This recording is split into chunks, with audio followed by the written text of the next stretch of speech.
Hello বন্ধুরা, অনু village cooking চ্যানেলে আপনাদের অনেক অনেক স্বাগত জানাই। আজকে একটি রেসিপি নিয়ে চলে এসেছি। ডিম আলু দিয়ে কারি করব। ডিম আলুর কারি দেখতেই পাচ্ছেন। আলুগুলোকে এইভাবে আমি একটা গোটা গোটা আলু ছিল, এটাকে 4 পিস করে কেটেই নিয়েছি। আর দেখতেই পাচ্ছেন আমি 6টা ডিম নিয়েছি। এই ডিম দিয়ে আজকে ডিমের কারি করব। আপনারা ভিডিওটি প্রথম থেকে শেষ পর্যন্ত দেখতেই থাকুন। ভালো লাগলে লাইক কমেন্ট এবং শেয়ার করতে ভুলবেন না অবশ্যই। যারা যারা আমার চ্যানেলে এখনো নতুন বন্ধু, আমার চ্যানেলটিকে সাবস্ক্রাইব করে দিও। আর ফেসবুক থেকে দেখলেন ফেসবুক পেজটিকে ফলো করে দিও। আমি এখন উনুন জ্বালিয়ে নিয়েছি। প্রথমে আমি ডিম আলুকে সেদ্ধ করে নেব, তার জন্য আমি উনুন জ্বালিয়ে নিচ্ছি। এখন বন্ধুরা দেখতেই পাচ্ছেন আমি উনুন জ্বালিয়ে নিয়েছি। এখন কড়াই বসিয়ে দিয়েছি।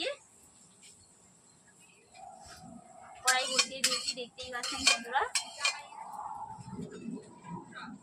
এরপর কড়াইয়ের মধ্যে আমি জল দিয়ে দিচ্ছি।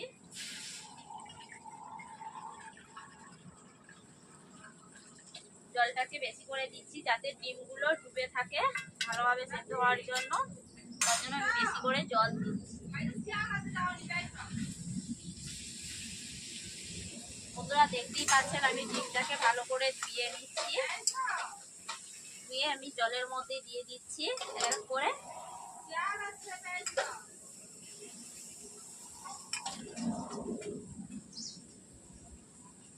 আলুগুলোকে আগে থেকে কেটে রেখেছিলাম, ওগুলোকে আমি ধুয়ে নিয়ে চলে এসেছি। এরপর আমি ডিমের মধ্যেও আলুগুলোকে দিয়ে দেব।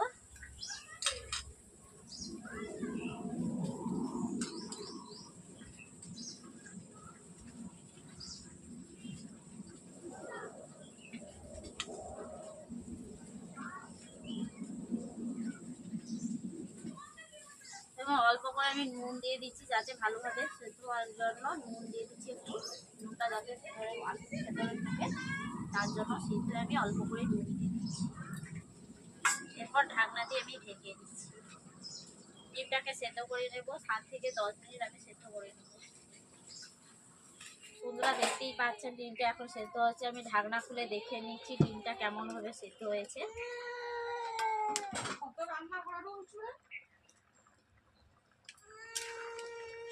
ডিমটাকে এভাবে নেড়ে নিচ্ছি। আর একটু অল্প করে সেদ্ধ হতে বাকি আছে, এখনো সম্পূর্ণভাবে সেদ্ধ হয়নি। দেখতেই পাচ্ছেন এভাবে নেড়ে নিয়েছি। এরপর আমি ঢাকনা দিয়ে আবারও ঢেকে দিচ্ছি।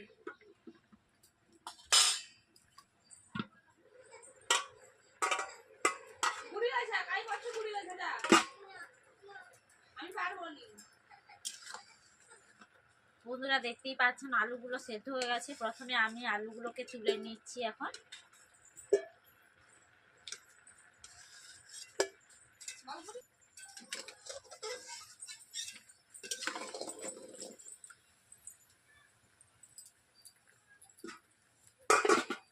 বন্ধুরা দেখতেই পাচ্ছেন ডিমটা আমার সেদ্ধ হয়ে গেছে ভালোভাবে। কেননা বুঝতে পেরেছি যে ডিমের খোসার মধ্যে চারদিকে ফেটেই গেছে ডিমটা। ডিম সেদ্ধটা ভালোভাবে হয়ে গেছে।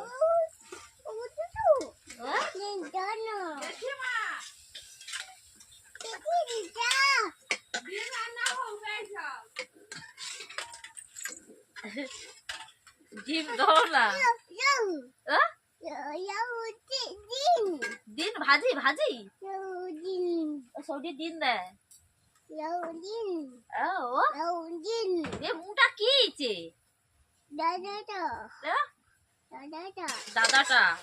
দাদাটা খাই। বন্ধুরা দেখতেই পাচ্ছেন ডিমগুলোকে আমি জলের মধ্যে ঠান্ডা করে এক এক করে ছাড়িয়ে নিচ্ছি এইভাবে, যাতে পুরো ছালটা না খসে যায়। তার জন্য আমি সাবধানে খোসাগুলো তুলে নিচ্ছি ডিমের গা থেকে। এভাবে ডিমটাকে আস্তে আস্তে আমি ছাড়িয়ে নিচ্ছি।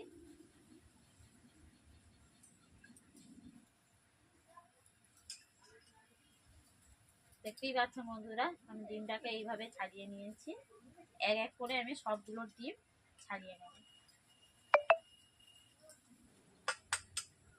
বন্ধুরা এটাই আমার লাস্ট ডিম, এটাই আমি ছাড়িয়ে নিচ্ছি। দেখতেই পাচ্ছেন কেমন ভাবে আমি ছাড়াচ্ছি।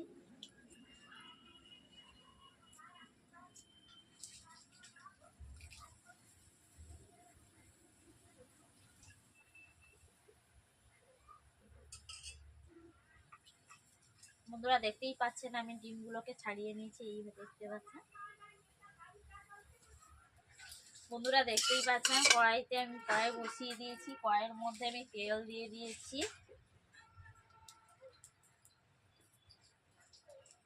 কড়াইয়ের মধ্যে 1 চিমটে আমি হলুদ দিয়ে দিচ্ছি, কারণ ডিমটা হলুদ কালার হয়ে যাবে। তেলের মধ্যে আমি হলুদ দিয়ে দিচ্ছি, দেখতেই পাচ্ছেন ডিমটা হলুদ কালার হয়ে এসছে।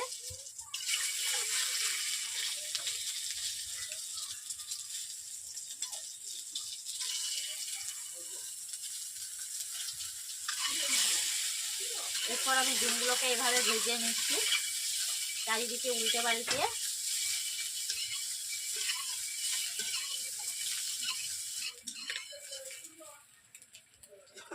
বন্ধুরা দেখতেই পাচ্ছেন ডিমগুলো আমার লালচে কালার ভাজা হয়ে গেছে। এরপর আমি কড়াই থেকে তুলে নিচ্ছি।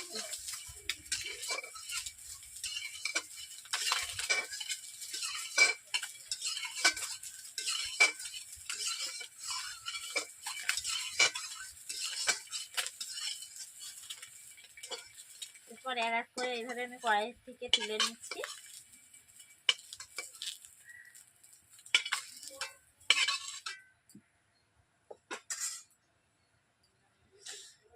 এরপর আমি কড়াইতে তেল দিয়ে দিচ্ছি প্রথমে।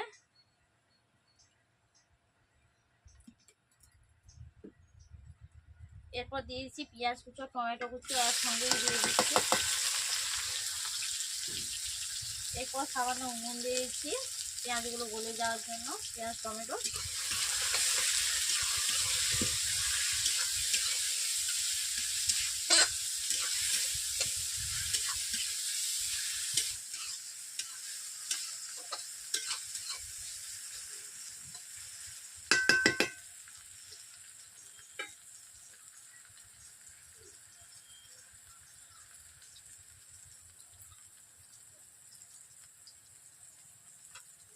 এরপর দিয়ে দিচ্ছি আদা রসুনের বাটা একই সঙ্গে দিয়ে দিচ্ছি।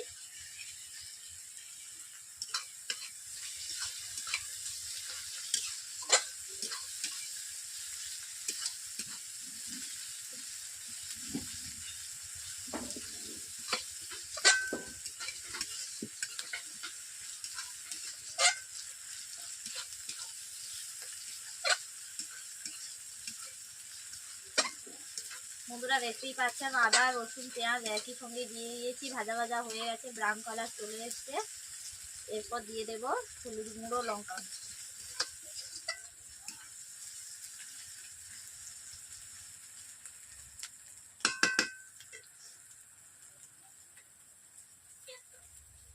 এরপর দিয়ে দিচ্ছি হলুদ গুঁড়ো।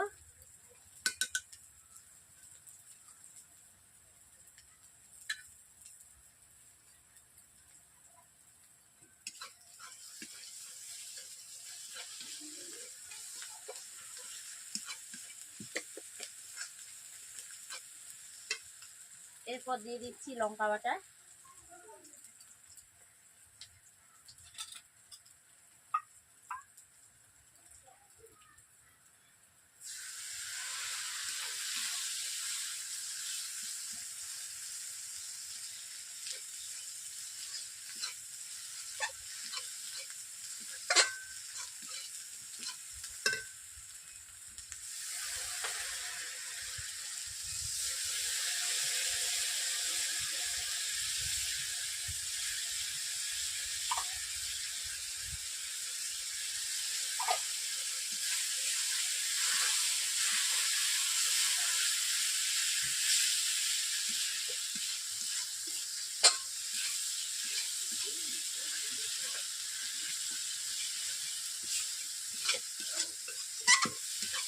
এইভাবে আমি 5 মিনিট কষিয়ে নিচ্ছি সবগুলো উপকরণ দেওয়ার পর।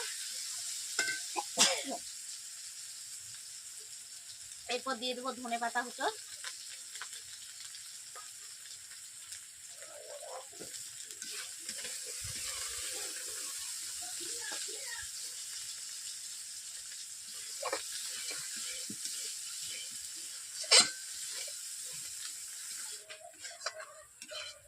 বন্ধুরা দেখতেই পাচ্ছেন এইভাবে আমি 5 মিনিট কষিয়ে নিয়েছি মশলাগুলো। মশলা থেকে আমার তেল ছিটিয়ে যাচ্ছে, অতএব মশলা কষানো হয়েই গেছে। এরপর দিয়ে দিচ্ছি ডিম আর আলু সেদ্ধ।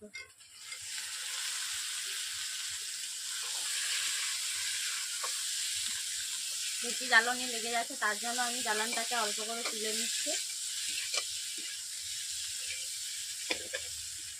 বন্ধুরা দেখতেই পাচ্ছেন ডিম আলুটাকে আমি ভালোভাবে কষিয়ে নিয়েছি। 5 থেকে 7 মিনিট।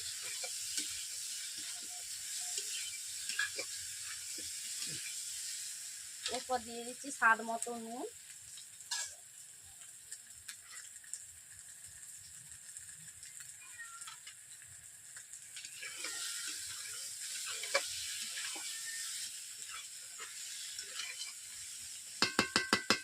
বন্ধুরা দেখতেই পাচ্ছেন ডিম আলু আমার সবগুলো কষে নিয়েছি। দেখতেই পাচ্ছেন ডিম থেকে আমার ডিম আলু থেকে আমার তেল ছিটিয়ে যাচ্ছে। কষিয়ে নিয়েছি। এরপর আমি অল্প অল্প করে জল দিয়ে দিচ্ছি।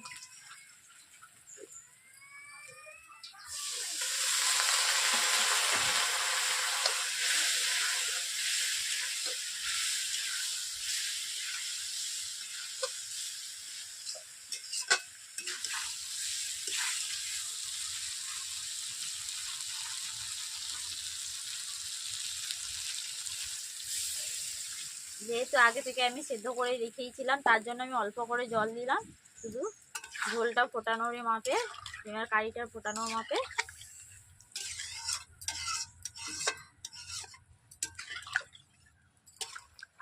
আমি ডিমের ঝোলটাকে আমি 5 মিনিট ফুটিয়ে নিচ্ছি।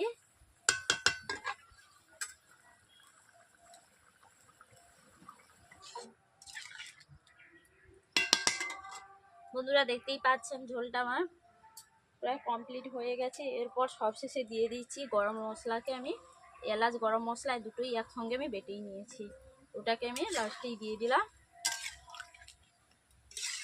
দেখতেই পাচ্ছেন আজকে আমার রান্না করা কমপ্লিট হয়েই গেছে। কড়াই থেকে আমি নামিয়ে নিচ্ছি। বন্ধুরা এই রান্নাটি যদি অবশ্যই ভালো লেগে থাকে তাহলে লাইক কমেন্ট শেয়ার করতে ভুলবেন না।